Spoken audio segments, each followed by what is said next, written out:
अल्लाह रब्बुल इज़्ज़त ने क़ुरान मजीद फ़ुरक़ान हमीद में इरशाद फरमाया मा कान मुहम्मदुन अबा अहदिन मिर रिजालिकुम वलाकिन रसूलुल्लाहि व ख़ातमन नबिय्यीन। फरमाया मोहम्मद सल्लल्लाहु अलैहि वसल्लम तुम्हारे मर्दों में किसी के बाप नहीं, हाँ अल्लाह के रसूल हैं और सब नबियों के पिछले और सब कुछ जानता है अल्लाह। अब इस आयत मुक़द्दसा के अंदर रब्बुल ज़ुल जलाल ने नबी रहमत सल्लल्लाहु अलैहि वसल्लम के मुताल्लिक़ इरशाद फरमाया कि मोहम्मद सल्लल्लाहु अलैहि वसल्लम तुम्हारे मर्दों में से किसी के बाप नहीं। अगर हम आयत मुक़द्दसा पर गौर करते हैं तो यहाँ लफ्ज़ और रजुल का जिक्र है, और हम नबी पाक अलैहिस्सलातु वस्सलाम की जब सीरत का मुताला करते हैं तो हमें नबी पाक सल्लल्लाहु अलैहि वसल्लम के शहज़ादों के नाम भी मिलते हैं। बाज़ ने 3 लिखे, बाज़ ने 2 भी, और बाज़ ने 4 का जिक्र भी किया है। मगर इस आयत मुक़द्दसा में अल्लाह फरमा रहा है कि तुम्हारे मर्दों में किसी के बाप नहीं, तो इसमें क्या तत्बीक़ है? तो कई मुफस्सिरीन किराम ने इस आयत मुक़द्दसा से ये माना मुराद लिया कि मोहम्मद सल्लल्लाहु अलैहि वसल्लम तुम्हारे बालिग़ मर्दों में से किसी के बाप नहीं हैं। इस आयत मुक़द्दसा के तहत मुफस्सिरीन किराम ने इसका शान नुज़ूल ये बयान किया कि एक सहाबी रसूल जिनका नाम हज़रत ज़ैद है, मेरे और आपके प्यारे नबी सल्लल्लाहु अलैहि वसल्लम के ग़ुलाम थे। दरअसल ये पहले ग़ुलाम थे हज़रत खदीजतुल कुबरा रज़ियल्लाहु ताला अन्हा के, जो कि नबी पाक सल्लल्लाहु अलैहि वसल्लम की पहली ज़ौजा मोहतरमा थी। तो जब नबी पाक अलैहिस्सलातु वस्सलाम के साथ निकाह हुआ तो हज़रत ज़ैद को हुज़ूर अलैहिस्सलातु वस्सलाम को दे दिया गया। तो अब ये हुज़ूर अलैहिस्सलातु वस्सलाम के पास आकर रहने लगे और हुज़ूर की खिदमत किया करते थे सल्लल्लाहु अलैहि वसल्लम। एक बार ऐसा हुआ कि हज़रत ज़ैद जो थे, इनके चचा का वहाँ पर आना हुआ मक्का पाक के अंदर, और उन्होंने अपने भतीजे को देखा यानी हज़रत ज़ैद को। तो चूँकि उनके नज़दीक तो ये गायब हो चुके थे, कहीं गुम हो चुके थे, तो उन्होंने ये सोचकर कि मेरी भाभी बहुत परेशान है, बच्चे की जुदाई बर्दाश्त नहीं कर पा रही, और भाई भी बहुत परेशान है कि उनका बेटा गुम हो चुका है, वो अपने घर गए और जाकर अपने भाई से कहा कि तेरा बेटा मिला है और वो मक्के में है, ऐसा करो कि पैसे इकट्ठे करो, इनका जो आका है उसे पैसे देकर हम अपने बच्चे को आज़ाद करा लेंगे। वहाँ से उन्होंने पैसे जमा किए, इकट्ठे करके यहाँ मक्का पाक में आए। नबी पाक सल्लल्लाहु अलैहि वसल्लम के मुताल्लिक़ लोगों से पूछा कि ये जो बच्चा है इसका आका कौन है? तो किसी ने कहा इनका आका मोहम्मद अरबी है सल्लल्लाहु अलैहि वसल्लम। तो नबी पाक अलैहिस्सलातु वस्सलाम के पास आए और आनकर कहा कि हुजूर हमें आपसे एक काम है। नबी पाक अलैहिस्सलातु वस्सलाम ने इरशाद फरमाया काम बताएं। कहा ऐसा है कि पहले हमसे ये पैसे ले लो, फिर हम आपको अपना काम बताएंगे। हुजूर ने फरमाया पैसे तुम अपने पास रखो, जो तुम्हारा काम है वो बताओ, क्योंकि वो नहीं जानते थे ये वो दर है जहाँ बिन मांगे ही सब कुछ मिल जाया करता है। तो नबी पाक अलैहिस्सलातु वस्सलाम ने फरमाया अपना काम बताओ। कहने लगे काम वो है जो पैसों के बगैर नहीं हो सकता। आपने फरमाया नहीं ऐसा नहीं है, यहाँ काम बगैर पैसों के हुआ करते हैं, तुम अपना काम बताओ।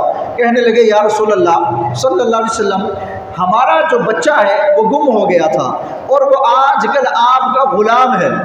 आपने फरमाया ज़ैद के बारे में बात करते हो? अर्ज़ की जी हाँ, हम ज़ैद के बारे में ही बात कर रहे हैं, वो मेरा बेटा है। नबी पाक सल्लल्लाहु अलैहि वसल्लम ने इरशाद फरमाया फिर क्या कहना चाहते हो?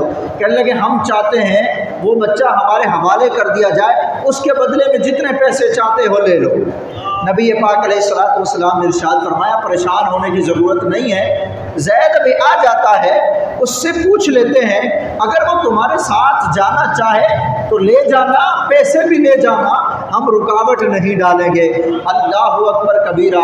इतनी देर में हज़रत ज़ैद आ गए। नबी पाक अलैहिस्सलातु वस्सलाम ने फरमाया, ज़ैद इनको जानते हो? अर्ज़ की जी हाँ हुज़ूर, ये मेरे वालिद गिरामी हैं। मुलाकात हुई, मिले, जो बिछड़े हुए थे सिसकियाँ बन गई, रोना हुआ। जो साफ ज़हर वालिद से बेटा जुदा हो तो एक गम की सूरत सी बन जाती है जब बच्चा मिल जाता है।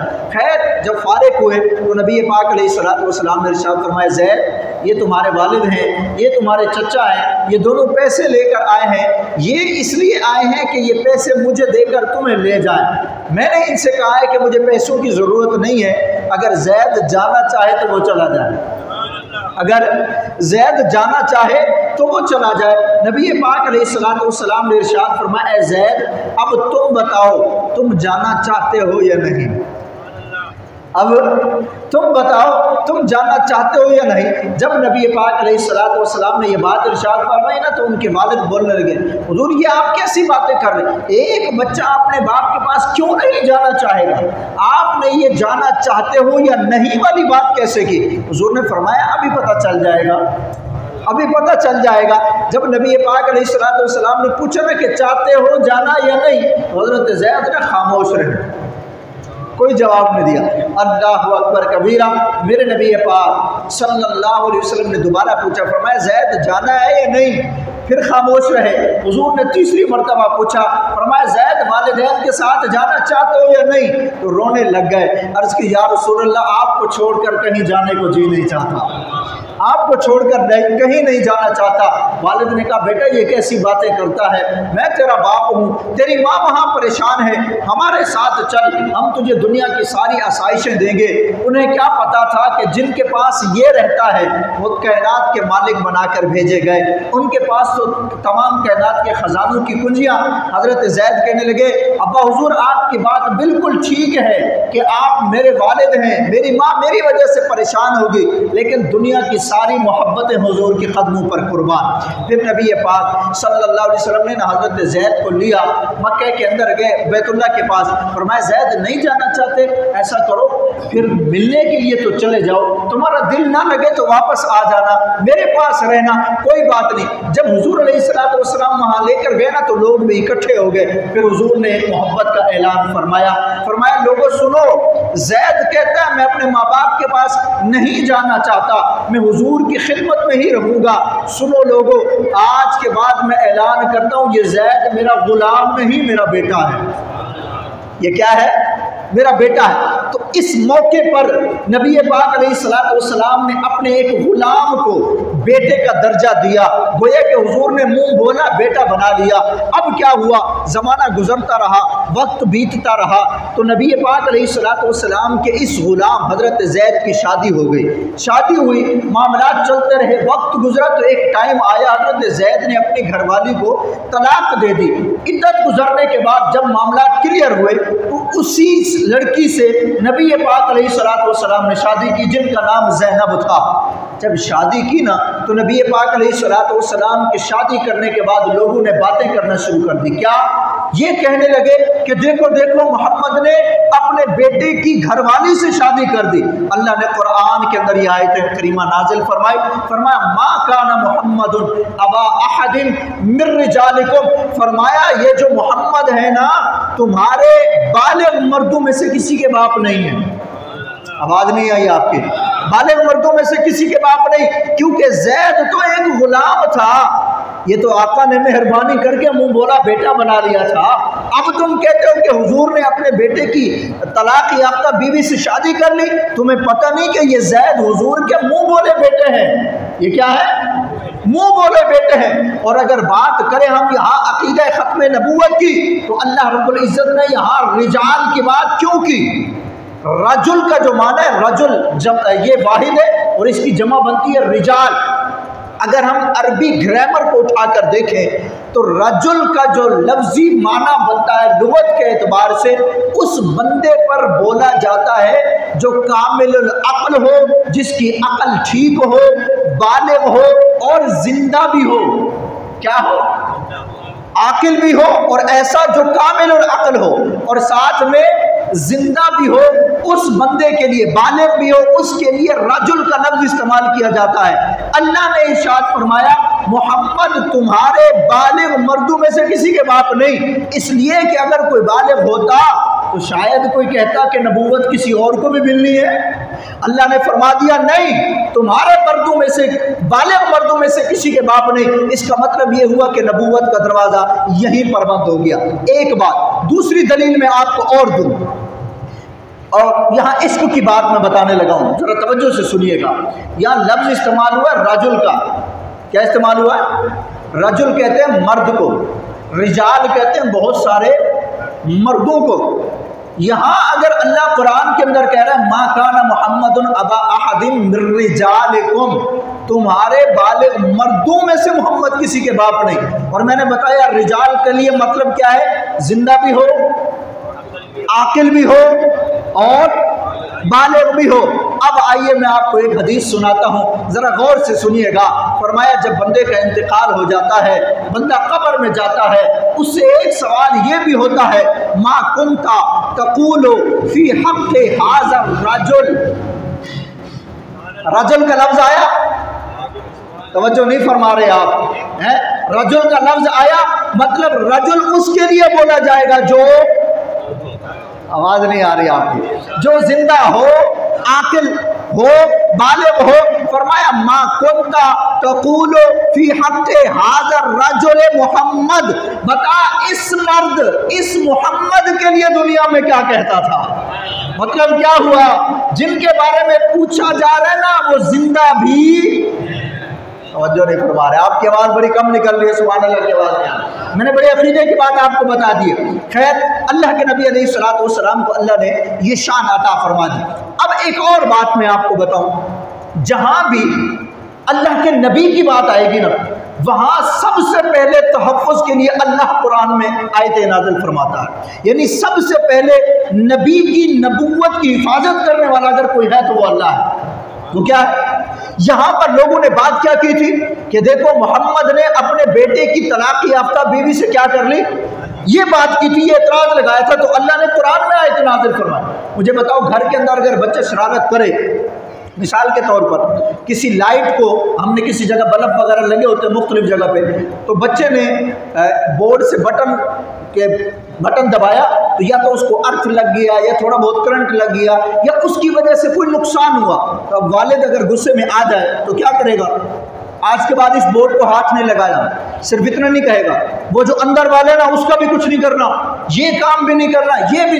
यानी एक गलती के ऊपर वालिद साहब मुख्तलिफ तंबीहें कर देता है। ऐसा है, बॉस अगर जॉब करते हैं किसी जगह पर आप, तो अगर कोई एक मिस्टेक होती है तो बॉस क्या करता है, या हम बॉस के पास नहीं जाते, मैनेजर होता है, फिर उसके ऊपर कोई HOD होता है, फिर उसके ऊपर भी कोई बना हुआ होता है, तो ये सारे के सारे मुख्तलिफ मिस्टेक्स के ऊपर क्या कर रहे होते हैं, तंबीह, ये भी नहीं करना आइंदा, ये भी नहीं करना आइंदा, ये भी नहीं करना।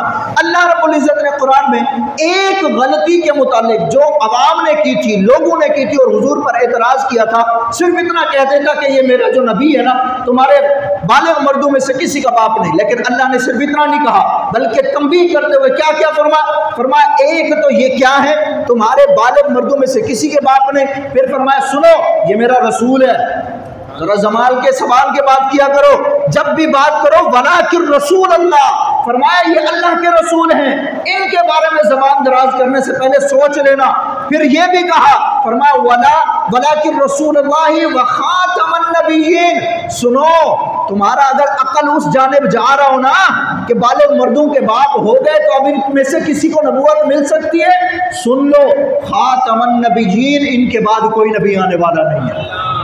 एक एतराज उठाया, अल्लाह ने सारे दरवाजे बंद कर दिए, फरमाया मेरा रसूल है, मर्दों में से किसी का बाप नहीं, बालिग मर्दों में से, और फरमाया इनके बाद कोई और नबी आने वाला नहीं है। तो अल्लाह रब्बुल इज़्ज़त ने इस अंदाज में अपने नबी पाक सल्लल्लाहु अलैहि वसल्लम की ख़त्म नबूवत की जो है वो अल्लाह तबारक व तआला ने कुरान के अंदर बात को जिक्र किया। हदीस मुबारका के अंदर भी बड़े प्यारे अंदाज के अंदर हदीस मुबारका जिक्र की गई। फरमाया अल्लाह के नबी अलैहिस्सलातु वस्सलाम ने, जनाब सैयदना अबू हुरैरा रज़ियल्लाहु तआला अन्हु इस हदीस मुबारका के रावी हैं, फरमाया कि फ़यअतून मुहम्मदा फ़यक़ूलून या मुहम्मद, अंता रसूलुल्लाह सल्लल्लाहु अलैहि वसल्लम व खातिमुल अंबिया।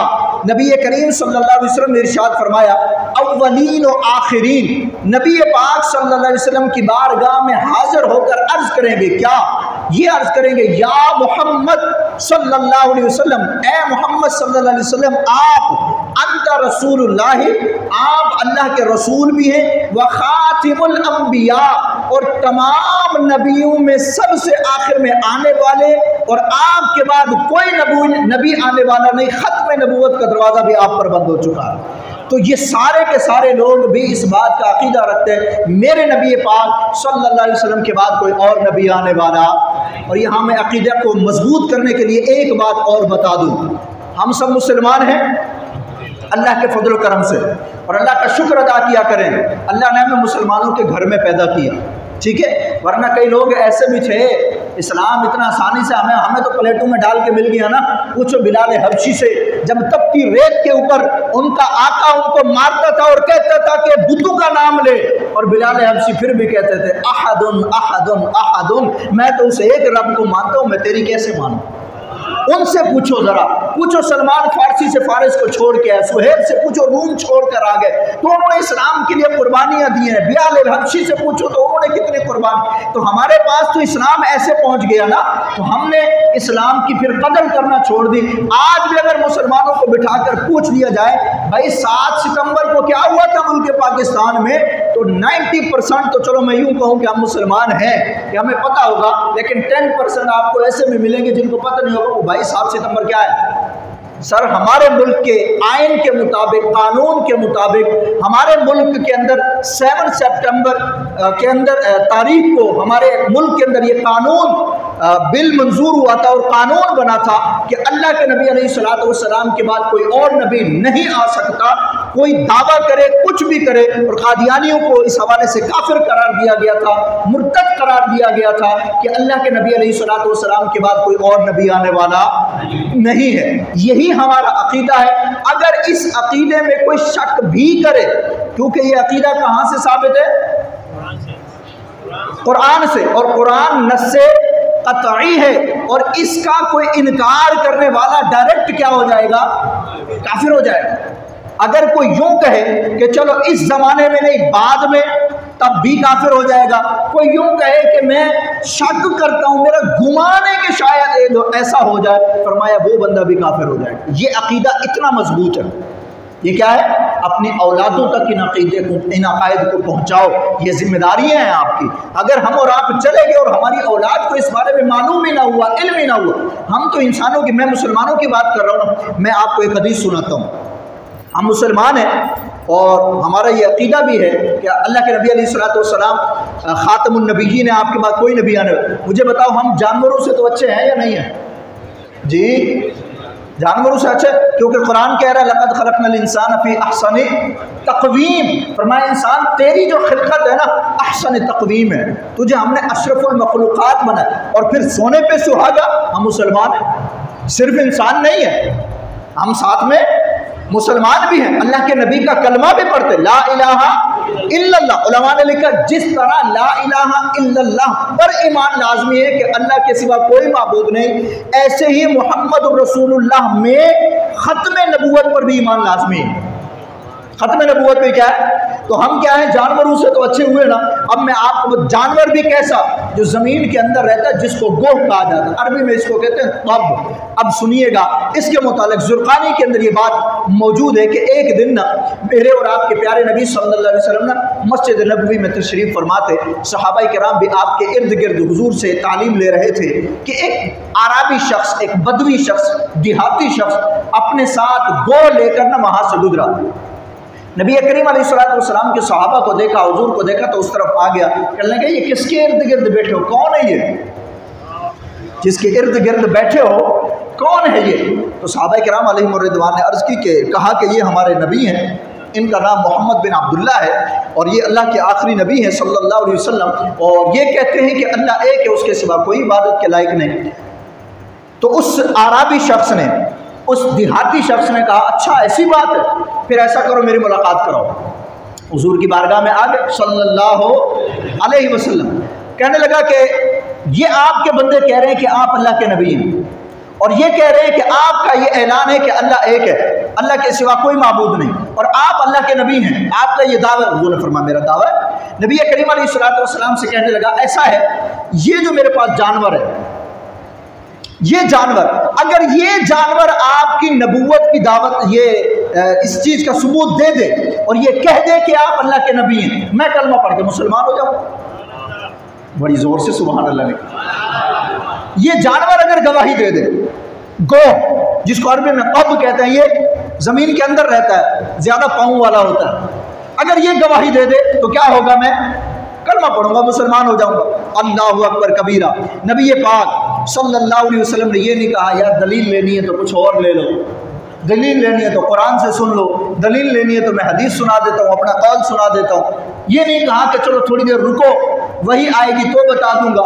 नबी पाक सल्लल्लाहु अलैहि वसल्लम को अल्लाह ने ये ताकत और कुव्वत और हिम्मत अता फरमाई। आका करीम अलैहिस्सलातु वस्सलाम के सामने वो जानवर पड़ा है। नबी पाक अलैहिस्सलातु वस्सलाम ने बाआवाज़ बुलंद फरमाया, ए गो बता मैं कौन हूँ, मन आना, या बाप मन आना, बता मैं कौन हूँ। नबी पाक अलैहिस्सलातु वस्सलाम ने सिर्फ इतना कहा, किताब के अंदर ये अल्फाज मौजूद हैं, लब्बैक या रसूल अल्लाह के अल्फाज उसने कहे, उस जानवर ने कहे। मैंने कहा अगर एक जानवर को ये बात समझ में आ सकती है, हालांकि ये बात अभी जुमला मेरा पूरा नहीं हुआ है, लेकिन तवज्जो तो करो ना यार, नबी की बात एक जानवर सुन रहा है, समझ रहा है, उसको पता है ये कोई आम वरना उस देहाती के साथ बात क्यों नहीं कर रहा था, उस देहाती को बोल देता मुझे क्यों पकड़ के ले जा रहा है, छोड़ दे। लेकिन वो भी जानता था नबी में और आम बंदे में फर्क है। क्या है फर्क है, नबी में और आम बंदे में फर्क है। तो कहा लब्बैक या रसूल अल्लाह सल्लल्लाहु अलैहि वसल्लम, क्योंकि हुजूर ने क्या कहा था, मैं कौन हूँ, बता मैं कौन हूँ। कहा लब्बैक या रसूल अल्लाह सल्लल्लाहु अलैहि वसल्लम, मैं हाजिर हूँ। और बाआवाज़ बुलंद कहा, आप रब्बुल आलमीन के रसूल हैं और आप खातमुन नबिय्यीन हैं। आप सिर्फ अल्लाह के रसूल नहीं, बल्कि आप वो हैं जिन पर नबूवत का दरवाज़ा बंद हो चुका है। ज़ुबानी के अंदर ये अल्फाज मौजूद हैं। उस देहाती ने अल्लाह के नबी के हाथ पर कलमा पढ़ा, मुसलमान हो गया। अक़ीदा ख़त्म नबूवत ये है। अपने बच्चों को दीन की तालीम इस अंदाज में दो कि उनके दिलों के अंदर मोहब्बत दीन का इजाफा हो। उनको बताओ, शाह नूरानी सिद्दीकी नब्बरअल्लाहु मरक़दहू, मज़ार शरीफ कहाँ पर है इनका, सैयद अब्दुल्ला शाह गाज़ी रहमतुल्लाह तआला अलैह के पहलू में। इन लोगों ने कुर्बानियाँ दी हैं। अगर इनकी चलो शाह नूरानी साहब तो गोया कि यूँ कह लेना कि बहुत सारों ने उनको देखा होगा, उनकी वीडियोस मिल जाते हैं, उनका लिटरेचर मिल जाता है, आप पढ़ो तो सही। अक़ीदा ख़त्म नबूवत जो इतना हुस्सास मामला है, उसके ऊपर भी लोगों ने हमले कर दिए। ये उलमाई का ही किरदार था ना कि जिन्होंने इसके ऊपर इतनी तवज्जो की। और शाह नूरानी सिद्दीकी रज़ियल्लाहु रहमतुल्लाह तआला अलैह और दीगर कई उलमा जिनमें अब्दुल सत्तार खान नियाज़ी और मौलाना सरदार अहमद मुहद्दिस फैसलाबादी, इन लोगों ने कितनी मेहनतें की और अक़ीदा ख़त्म नबूवत ये कानून पास करवाया कि हमारा हक नहीं बनता हम अपनी औलादों को इतना तो बता दें कि अक़ीदा ख़त्म नबूवत है क्या। उनको इतना तो पता हो कि ये कुरान से साबित है, ये हदीस से साबित है और ये हमारे ईमान का क्या है हिस्सा। मैं आपको खुशखबरी की बात बता देता हूँ। हमारे शहर कराची के हाफिज़ बिलाल कादरी साहब हैं, नाथां हैं और बड़े अच्छे आलिम दीन भी हैं, अल्लाह उनको जज़ाए खैर अता फरमाए। उनका एक वीडियो हमारे पास आया, 1 मिनट का या 1.25 मिनट का वीडियो था।